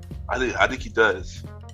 And he believe he see potential in the artist, he gonna go off him. So you might know he's a big fan of Timbaland, so shout out to Tim, man. So what was your favorite song off the album? Knock Me Down and Turn Me On. For me, with Energy, Knock You Down, Alternative, Turn the Favor, and Make Love. Nah, I like this album. This album is a really good album, though. I'm not gonna hold you. This was a really good album. So on the charts, just peak at number 4 on the top 200 Billboard charts. Peak at number 1 on the top R&B hip hop charts, and his album went gold. So next artist we're gonna talk about is Ciara. How you feel about Ciara? Ciara, for me, she wasn't a strong artist like that. She had some bops here and there, but that was it. Like, that's how I feel about her. I liked to see her when she first came out. I enjoy her music, so yeah, I liked to see her. I ain't gonna hold you. So her first album was called Goodies. Have you heard her first album? I heard it. How you feel about it? It was alright. It had some stuff. Yeah, I agree. It was a cool album. I liked a lot of the singles. I liked I heard the album, so this is a good album. So let's talk about the singles. So the single that she had off this album was Goodies with P.D. Pablo, 1 2 Step with Missy, O with Ludacris, and I. Yeah, and I was very beautiful. That was a beautiful song, man. And Goodies was definitely my favorite on this. For me, was Goodies. I liked the 1 2 Step, but it wasn't my favorite. But I liked the 1 2 Step. I liked the O with Ludacris, and of course, and I liked the remix too with Goodies with the T.I. and Jazzy Faye. I gotta check that out. Yeah. So the Billboard charts, this peak at number 3, top 200 Billboard charts. Peak at number 1 on top R&B hip hop chart, and this is the album with 3-time platinum. Ciara had a good start on her debut album, and also we got to shout out to Jazzy Faye for her out. Yeah. But even though Goody was good, I felt like the second album was way better than Goody. Let's talk about the evolution of Ciara. Oh man, I tell you. That album has some joints. Nah, this was a good album. This was a good album. The Evolution. I love all her singles on this album, and this album as a whole was a good album. I listened to this whole album later down the line. But yeah, shout out to Seattle for this album, man. This was a dope album. And you know, first single of this album was "Get Up" with Chameleon, which was also on the Step Up soundtrack. Yeah. Step Up 2 soundtrack. I saw Step Up 2, so yeah, don't judge me. Second single was "Promise," which I love "Promise." Third single was "Like a Boy," and fourth single was "Can't Leave Me Alone" with 50 Cent. Yeah, I loved "Promise." Nah, shoot, weed. I love "Promise" as well. And this was the album with "Like a Boy." Yeah, "Like a Boy." They used to run "Like a Boy" a lot. And this album, most of the tracks I've heard during that time. It was. This was a really dope album as a whole. My favorites was "Get Up," "My Love," "Can't Leave Them Alone," "Promise," "Like a Boy." And like I said, this was a really dope album, man. Let's see how I did on the charts. So on the charts, it peaked at number 1, top 200 Billboard charts. Peaked at number 1, top R&B hip hop charts. This album went platinum. As it should. Dope sophomore album, man. This was a dope sophomore album. Next, we got "Fantasy Ride." It came out in 2009. Have you heard this album? I'm sorry, I was turned off by the singles, so I didn't even check it out, and I was kind of off the Sierra train at this point. I heard the album later that night. It was a cool album. I heard the singles. It's not memorable to me. Not to say that, but it wasn't bad. But the single just was not memorable like that. But the single that was on this album was "Go Girl," "Never Ever," was featured Jeezy, I believe. "Love, Sex, Magic" with Justin Timberlake, and "Work." Hated that song. Work, which was Missy. Oh man, I hated those two songs. I forgot what "Work" was. I don't even remember what "Work" was. But what were your favorite songs of this album? I thought "Go Girl" was with T-Pain. No, that's something. I'm thinking about another song. So "Go Girl." Let's see. Oh, with T-Pain must have been a production. Oh no! He was on it. T-Pain was on it. Yeah, that song got annoying to me, and "Love, Sex, Magic." I couldn't deal with this album. I'm sorry. I couldn't do it. Oh, if I had to say, I guess "Go Girl." I guess "Go Girl." "Love a Thing with the Dream," "Never Ever," "Turntable" with Chris Brown. And sorry, Roddy, I did like this. I love "Sex and Magic." I ain't gonna hold you. That song was kind of catchy, but I ain't gonna hold you. Justin Timberlake had a version of his own though of the song. Oh, he did? Yeah, he had a version. He had a solo version of his own, but it's never been released. But I managed to find it on YouTube, and I heard it. And I kind of like his version better than them together. That is something. Yeah, and I also like the Echo too. I like the song Echo as well on this album. So let's see how this album did on the charts, y'all. Let's see how this album did on the charts. So on the charts, this album peaked at number 3 on the top 200 Billboard charts. Album peaked at number 2 on top R&B hip hop charts. And this album did not have no platinum or nothing status. This shit didn't even go gold. Nah, and I know it don't say. Yeah, I wasn't the only one hated that. Yeah, and now it's time to tone it down a little. It's time to get a little sad for the last two women R&B artists. So first thing first, let's talk about Aaliyah. She didn't have a longevity. She didn't have a chance to. Yeah, I felt like her career was cut way too short, man. I ain't gonna hold you. If Aaliyah was through a lie, I feel like she would have been just as big as Beyonce. Like I she see was it. I seen it. Yeah, yeah. He And, just needed more time to mature into the music and do more. And Because One in a Million and Age Ain't Nothing But a Number was kind of good. It was a good album. It was a good album. But I ain't gonna hold you. And suddenly, she passed away. In 2001, while her album came out, and around that time she won a Grammy for that album. So her career would literally just pick it up, and then she started doing movies. So it was just like, dang, like I wish that she would have had more time, And to this day, this loss still hurt, So let's talk about Aaliyah's last album, self-titled. Yeah. Let's talk about self-titled. Self-titled.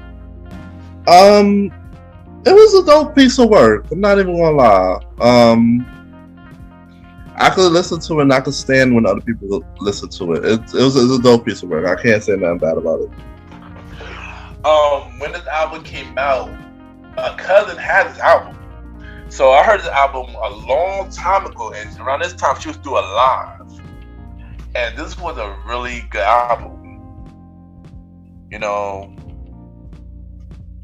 now that they added back on streaming service last year, I reheard this album again, and honestly, this album feels like it's brand new. Wow. The album feels like it's brand new. Listen to this album now.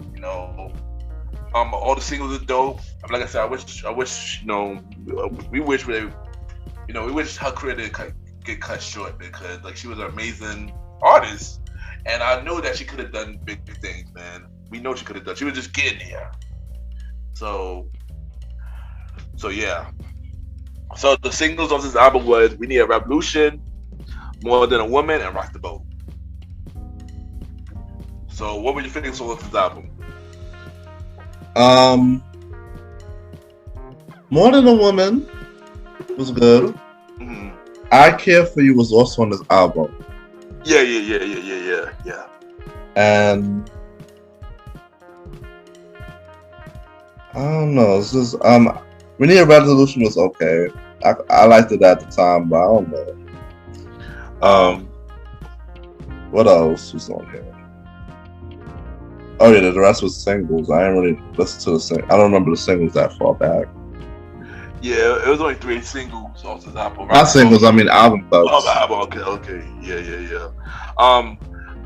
I heard the album recently too, so what I can say is "We Need a Revolution," "Loose Rap" with Static, also rest in peace. "Rock the Boat," "More Than a Woman," "I Care For You," and I believe "Extra Smooth" was a good song as well. Now this was a good album. You gotta seriously, I gotta listen to this album. They just added it on stream. All the music is on streaming service now, so definitely check out this album. Check out this album. This was a really dope album. Let's see how it did on the charts. So on the charts, you pick at number 1, top 200 Billboard charts, top 200 Billboard chart. Pick at number 2 on top R&B hip hop charts. And this album, 2-time platinum. Wow. Yeah. Since it was her last album and the thing, I thought that it would have did a lot more numbers than 2 times.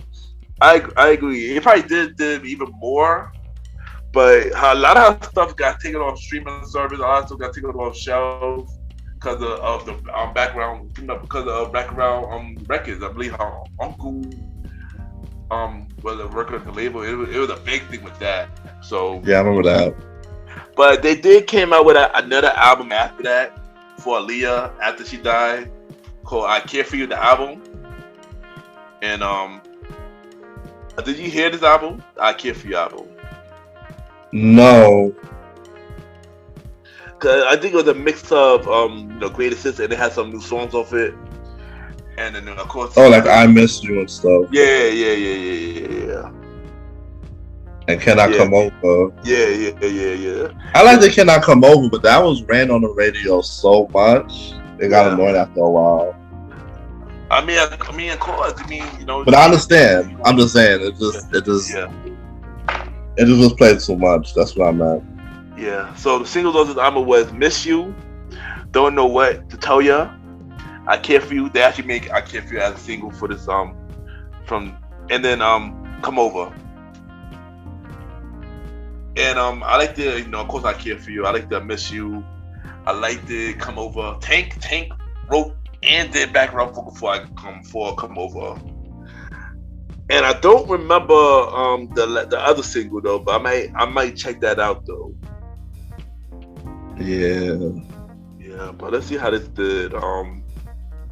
They peak at number 3 on the top 200 Billboard charts, and peak at number 1 on top 100 top R&B hip hop Billboard charts. This album with platinum. I do got a fun fact about Aaliyah, but it's also help out the next artist, which is another legendary artist that we lost, Whitney Houston. So let's talk about Whitney Houston in the 2000s. I wasn't tuned into Whitney. Don't kill me for this, but I wasn't tuned into Whitney in the 2000s like that. No, I agree with you. I don't know if it's because she slowed down and she didn't make a lot of stuff or a lot of strong stuff. Yeah. But Whitney in every other decade, better. No, I agree. I mean, I love Whitney. You already know I love Whitney from the 80s and 90s, but 2000s, I don't know. I wasn't the biggest Whitney fan in 2000s like that. I was more a fan of her with the acting than when she did with the news in 2000s. I would say that. Yeah, so. But she came out with 2 rest albums. In peace, but. Yeah, rest in peace to Whitney too. But she came out with 2 albums in 2000. Let's talk about it. First, she came out with Just Whitney in 2000. So, did you hear Just Whitney? No, I definitely didn't. So, I'm gonna talk about the singles on this album. Is what you looking at? Mm-hmm. On One of Those Days. Mm-hmm. Try It on My Own. Mm-hmm. And Love That Man. Mm-hmm. I'm trying to remember. Do I remember any of these songs? I feel like I remember What You're Looking At, but I honestly don't remember none of these songs. Love That Man, One of Those Days. I don't remember none of these singles. I can't even speak on that. But like I said, I didn't really listen to Whitney in the 2000s either. But maybe I should check out this album just to check it out. How it did on charts, Billboard charts. 2000 Billboard chart went to number 9. Top R&B hip hop charts went to number 2. This album went platinum. As it should, because yeah, it's still winning. And last album that we have for Whitney, and I did heard this last album, was "I Look to You," because my family had this album in the house, so I definitely had this album. This was the last album that came out in 2009. "I Look to You." I didn't check it out at all, and I don't even think I enjoyed this. I heard this album. This album is a lot more gospel in a sense. Really? It's a little bit more of it. Yeah, a lot of the song was. A lot of the song was. It was more. The last song was different from her usual stuff. I gotta hear this again because this was a long time since I heard this, but this is a really good song, good album. Singles of this album was, let's see, "I Look to You" and Million Dollar Bill.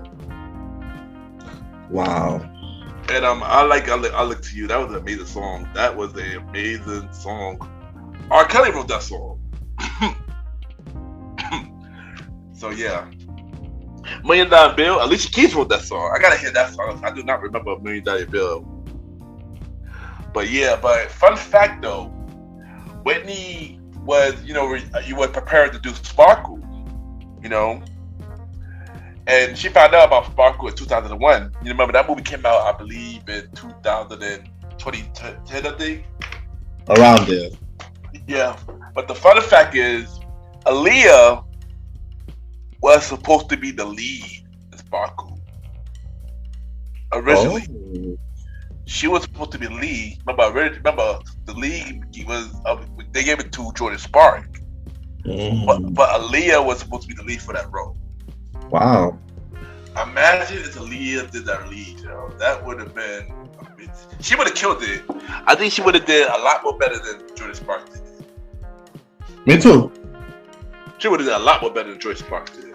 Like, Me too.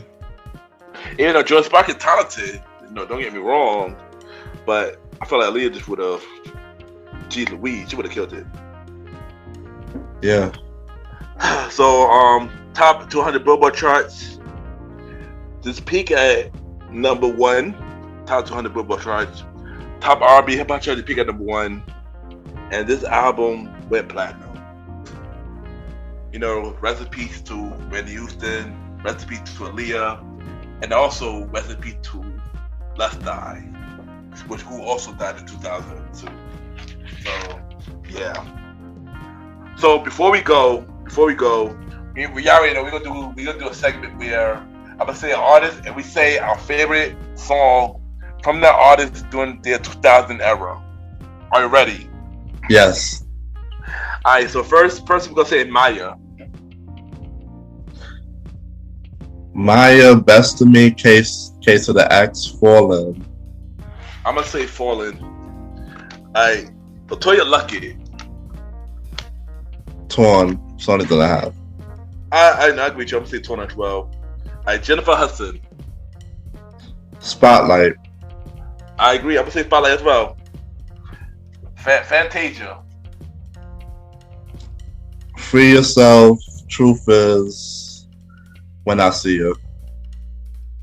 I agree with all three of them as well. Monica. Should've Known Better, So Gone. Just So Gone for me. Anne Marie. One Thing, Why Do We Fall in Love, Talking to Me. I agree with all three. 3LW. You're laughing, I know why. But I know why. Listen to the Premier Boy podcast. You know why. Listen to the Premier Boy podcast. Baby, No More, Baby, I'ma Do It Right, and I Do. No More. I'm gonna just say No More. And JoJo. Get Out. Get Out and that second song she had. Baby Is You. Nah, Baby Is You. That's the other one. The other song she had. Just a little too late. It is a little bit too late. There you go. And y'all already know. Thank y'all for tuning in to another episode of the Old School Show. Y'all already know. Thank you to my co-host, the star, Roddy Rod. Thank you for being. Yes, of course. You already know, bro. Thank you, man. It's always good to have you on the show, man. And yeah. Star, you already know what you gotta do. Drop your social media where everybody can reach you, and drop every project that you're about to do. All right. So you can find me at The Star Roddy Rod. I ain't gonna tell you how to spell the star, but Roddy Rod is RODDY. ROD. Catch me on this show, the Old School Show, the Premier Boys podcast. And my upcoming solo show, Star Time, with the Star Roddy Rod. There you go. Special announcement, Roddy's solo podcast show called Star Time Podcast, hosted by the Star Roddy Rod. There you go. Come in real soon. And yeah, we're looking forward to that project. And yeah, and hopefully y'all check it out as well. Thank y'all, and we'll be right back.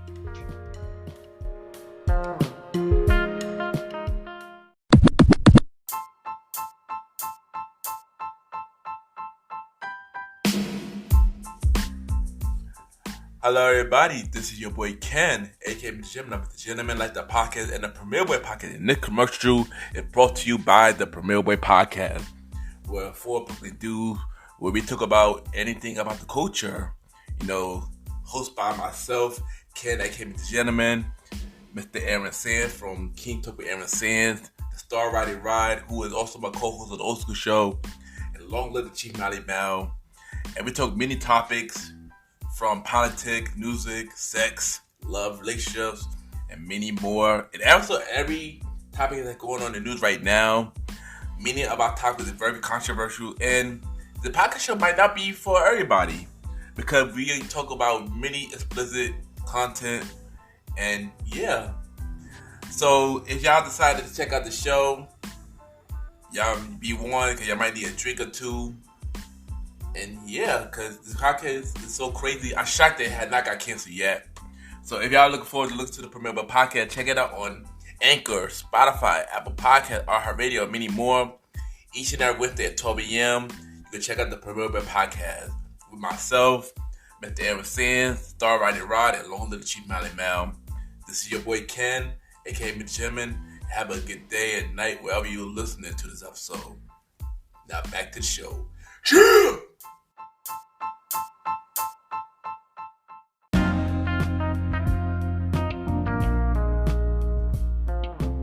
I just want to take the time to thank everybody for tuning into this latest episode of MrGentleman, Lifestyle Pocket Presents, Old School Show. Thank you to my co-host, the Star Rider Ride, for coming to the show. Y'all already know we will be back with another episode of the Old School Show next Sunday at 12 p.m. to finish off season 2 of MrGentleman, Lifestyle Pocket Presents, the Old School Show. Also, check out the Premier Boys Pocket with myself, Aaron Quinto Sands, the Star Rider Roddy, Long Live the Chief Roddy Mal. New episodes every Wednesdays at 12 a.m. New episode every Wednesday at 12 a.m. And y'all already know what I'm at every Sunday with the Gentleman Lifestyle Pocket each and every Sundays at 12 a.m. We on Anchor, Spotify, Apple Podcast, iHeartRadio, Amazon Music and Pods, and many more. You could rate the show 5-star rating on Spotify, Apple Podcast, Podchaser, and Good Pods. The more you rate shit, the more people know about the Gentleman Lifestyle Podcast. If you want to be a guest on my show, send me an email about yourself and everything that you do to my email, kenypgent@gmail.com, kenypgent@gmail.com, or hit me up on social media, Ken_MrGentleman. I repeat, Ken, Ken _Mr. MR Gentleman, GENTLEMAN. Y'all already know, add me on Good Pod, Ken MrGentleman, where we cater to many independent podcasters. We see what everybody listens to, we rate each other's show, and we have the charts. And at this time, we will be doing the chart review on Good Pod for top 100 shows. MrGentleman, Lifestyle Podcast is number 3 for top 100 shows, and we are number 2 from Society and Culture. Yes, we dropped from number 1. We were number 1 for 4 days. So once again, thank y'all for continue to support MrGentleman Lifestyle Podcast. And get us back to number 1, y'all. It's always good, but for real, y'all, thank y'all for the support. It really means a lot. Check out the official website from MrGentleman Lifestyle Podcast, www.realmrgentlemanlifestylepodcast.com. You can check out every episode, watch every video, check every guest appearance that I've been on. Check out every guest profile that we have on the show. We have 55 guests. And y'all can check out all their profiles. Y'all can buy merch from the MrGentleman Lifestyle Store. Partnership with Team Public. So buy merch, support the show, buy me coffee, and many more. So once again, thank y'all for tuning into this latest episode of MrGentleman Lifestyle Podcast presents the Old School Show. Myself and the Star Rider Ride.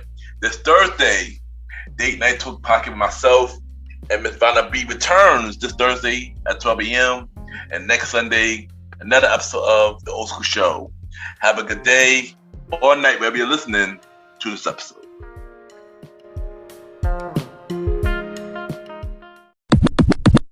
Hey everyone, this is Chewy, host of Screaming Chewy Show. And hey, what is this you're listening to right now with very inspirational content and music? Amazing. You're listening to the MrGentleman Lifestyle Podcast.